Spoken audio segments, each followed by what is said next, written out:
Решението за притвор на Сеат Кочан, собственикот на телевизија Нова и Трансмет, нема правно дејство. Вчера во 17 часот и 21 минута истече рокот за одлучување од страна на апелација, бидејќи кривичниот совет не го достави предметот до апелацискиот суд да донесе одлука по жалбата на одбраната за укинување на притворот.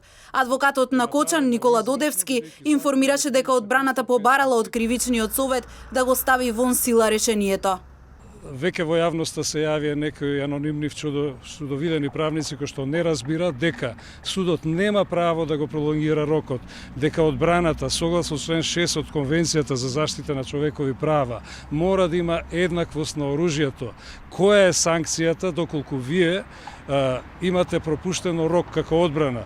Кој ќе ви го продолжи? Никој. Но која е последицата ако судот во тој рок не одлучи? Па еднаквост на оружјето, односно престанок на правната важност на решението за притвор. Тоа е одговорот.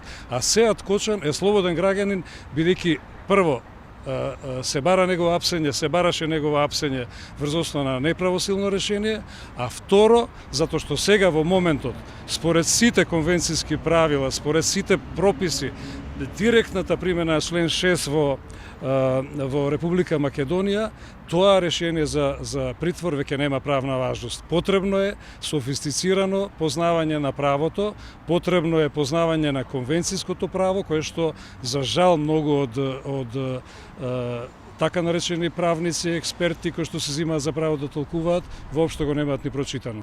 Адвокатот Додевски вели дека одговор од кривичниот совет на барањето на одбраната за укинување на притворот се уште нема.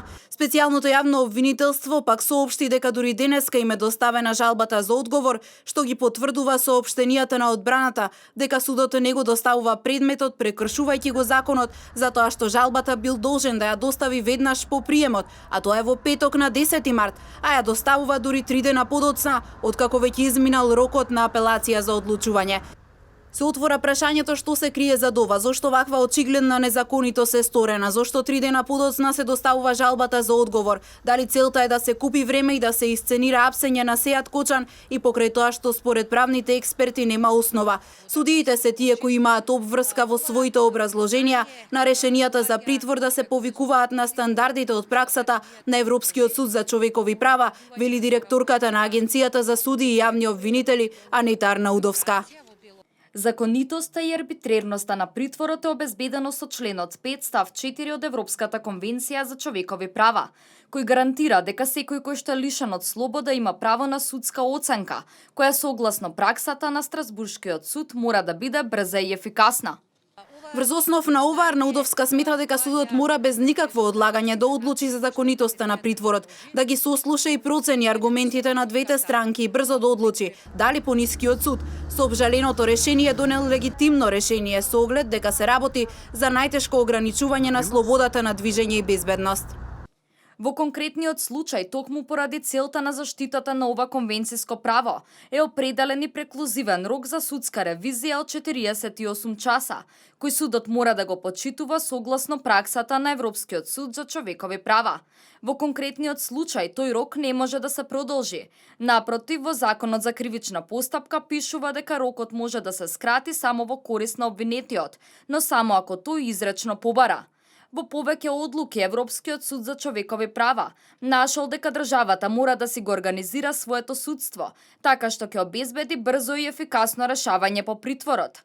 Во конкретниот случај, адвокатот на осомничениот јасно објавил дека ќе ги обжали причините за притворот, која околност била јавно објавена, токму со цел да се запазат строгите законски рокови. Ово од причина што судот во Страсбург постојано нагласува дека заштитата на правата мора да биде ефективна и практична, а не теоретска и апстрактна. Во конкретниот случај осомничениот не добил таква заштита, поради што се доведува во прашање легитимноста на судската одлука.